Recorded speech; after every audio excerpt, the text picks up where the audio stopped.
I was working in the workshop and I ran out of electrodes. When I went to get more, I realized I had quite a few unused flux wires stored away. The problem is that I don't have a machine to weld with flux. Then I came up with an idea. What if I modify my electrode welding machine so it can also work with flux wire? But before modifying anything, I decided to run some tests. First, I placed a small piece of flux wire in the electrode holder just to check if the machine was able to burn it. And honestly, I was surprised. It did burn it. It worked. However, there is an important difference between an inverter electrode welder and an inverter machine for flux welding. The flux one has a system that pushes the wire continuously. So I thought, what if I feed the wire manually? I installed a tip on the electrode holder clamp so I could guide the wire and start pushing it by hand while welding. And that's it.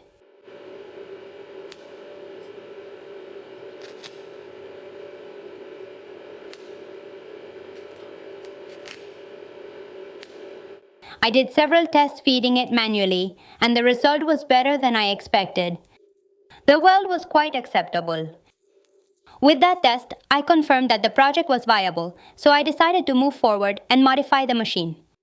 I was thinking about the accessories I needed for the modification, and I remembered something important.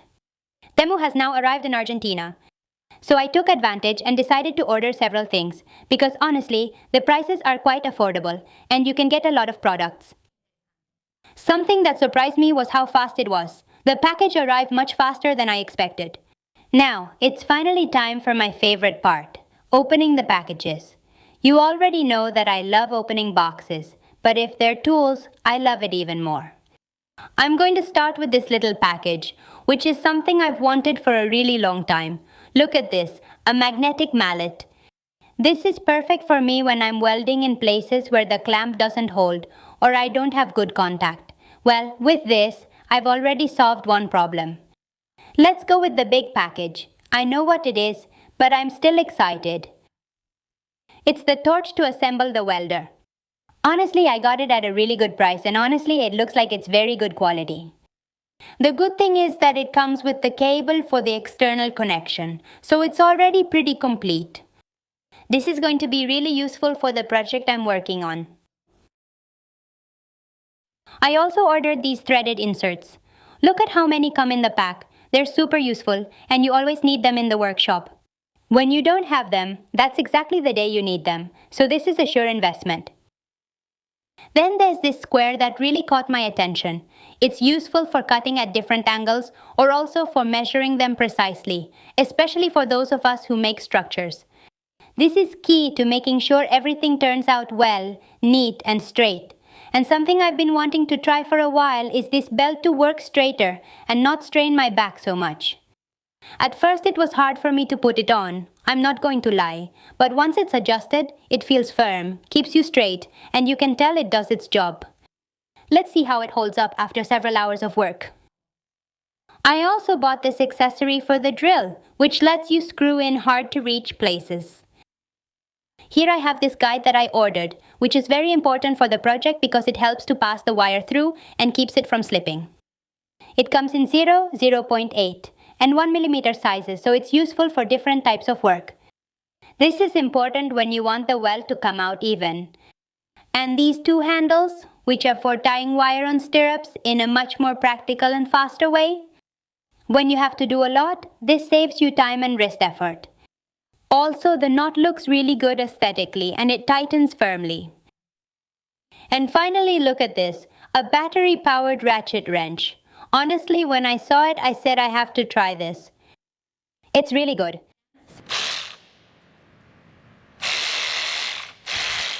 It feels solid in your hand. It doesn't feel like a toy or anything fragile. It has good weight, good grip, and that already gives you confidence. Also, it comes with its own charging cable, so you don't have to buy anything separately. The first thing I did was take apart the welder to check its interior and analyze where I could adapt the system. My initial idea was to place the wire spool inside the casing, but the space is very limited, so it wasn't possible. That's why I decided to build the whole system externally. Then I proceeded to reverse the polarity. Flux wire requires welding with the torch connected to the negative terminal, so I had to switch positive and negative. To achieve this, I made a cable that allows me to reverse the polarity whenever I want to use the flux system, so the wire can move forward. I used a motorcycle clutch or brake cable, which works very well as a guide. It requires a motorcycle clutch or brake.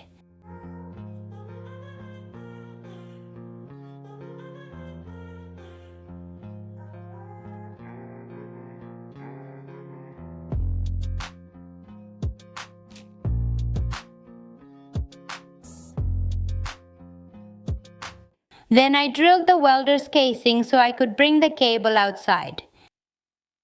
Since the system would be external, I screwed on a wooden base where I will place the wire spool and the motor responsible for pushing it.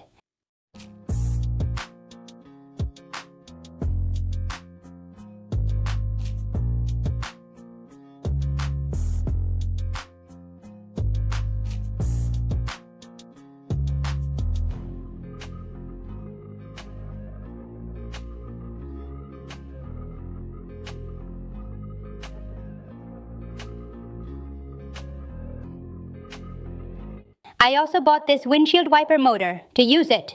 I'm going to use a 12-volt 30-amp power supply, which will allow me to make it work without running the risk of the motor stalling. Also, I'm going to use this regulator board that will allow me to lower the revolutions or change the direction of rotation. Now it was time to make the feeding mechanism. I placed a metal plate on the motor and made 2 holes in it. Actions.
In addition, I added a bearing welded with 2 small pieces of flat bar, which helps guide and press the wire against the motor shaft.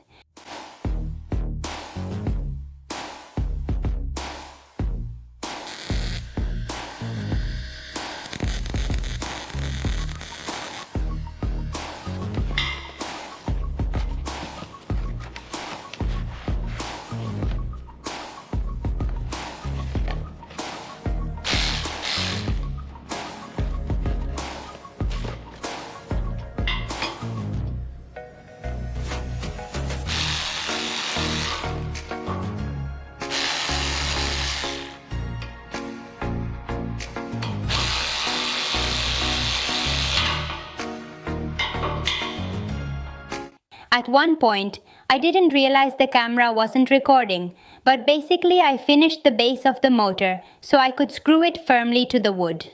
And I made a simple support for the wire spool, just enough to keep it stable and prevent it from moving during work.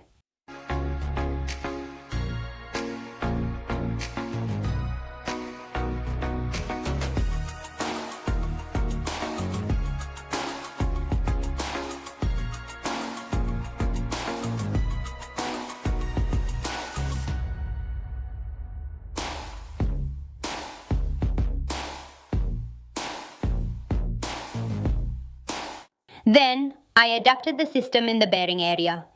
For that, I welded a wood countersink that I had, which allows me to insert the guide wire and secure it with a head screw.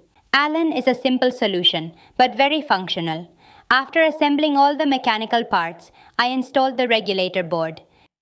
Basically, it's the one that receives power from a 12-volt source and supplies the motor. Thanks to it, I can control the speed and also imitate it. Reversing the direction of rotation is a key detail, because that's what ensures the wire comes out steadily and at the right speed. The connection goes like this. Take power from the source, one positive and one negative. Plug it into the regulator board, and then take another connection from the regulator board. 2 wires, one negative and one positive, which will power the motor. And that's how simple the connection is. Thank you.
With that done, I went ahead and installed the torch. This one already comes with a hole for the wire to pass through, and it also has a cable that works as an activator. The idea was that when pressing the trigger, the motor would start pushing the wire automatically.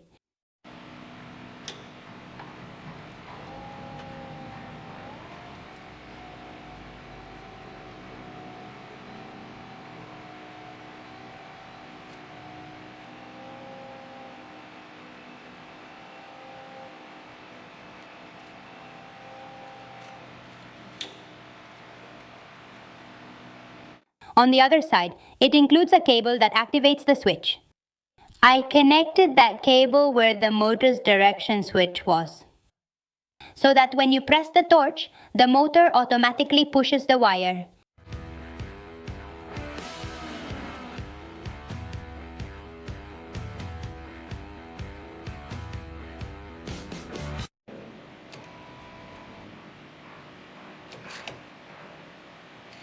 On the first try, something didn't go as I expected.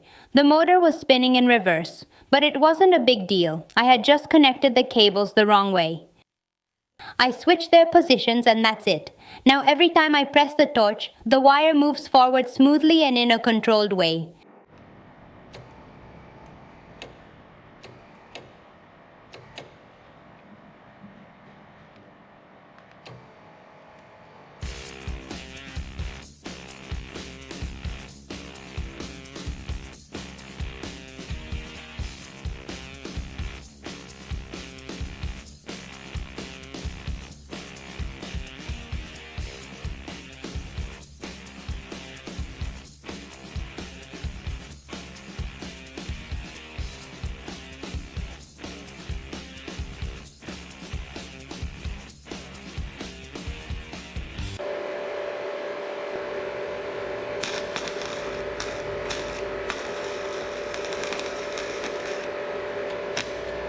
I started with 30 amps. Honestly, I wasn't very convinced that it would work so well, but the arc is stable right from the start. Even so, I felt like it could perform a bit better, so I increased the current to 40 amps.